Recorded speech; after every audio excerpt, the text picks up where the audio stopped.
Imam želju da se opet ostvariš kao majka. Luka slavi dan kad se rešio Aneli. Emotivnim rečima oborio Anitu s nogu, otvorio dušu. U toku je specijalni zadatak u eliti, a takmičari treba da izaberu dve osobe koje će reći šta im žele za novu godinu. Jedna treba da bude koju vole, a drugu koju ne mogu da podnesu. Osoba koja mi je ulepšala ovu godinu je Janjoš i drago mi je jer sam sa njim učesnik. Ja sam se borio sa tobom da dobiješ Vesnu. Ljubomoran sam jer provodi vreme sa Kačavendom, a zaboravio je na mene i Aneli. Ja sam bio previše posesivan prema njemu i nisam ispao korektan kad sam izabrao Anelinu stranu. Voleo bih od nove godine da provodim više vremena jer mi mnogo znači. Nemam zle namere, kajem se za stvari koje sam radio i nadam se da mi opraštaš.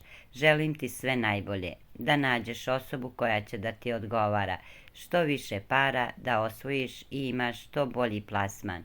Asminu želim sve najgore, da pati i plače, da ga boli duša, da propada i ništa mu dobro ne želim, kao ni ljudima koji su oko njega.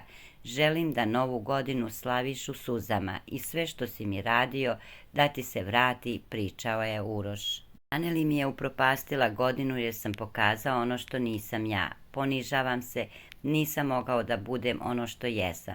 Sa druge strane, pomogla mi je da sa onim što je uradila u hotelu jer sam mogao da izađem iz tog odnosa. Što se tiče osobe koju voliš, to je velika reč, ali to će biti Anita. Ti si osoba koja mi je ulepšala ovu godinu i narednu će. Anita, donela si mi mnogo toga, a možda i nešto loše jer sam imao pogrešan stav i nisam bio iskren prema svom prijatelju koji me nikad do sada nije povredio.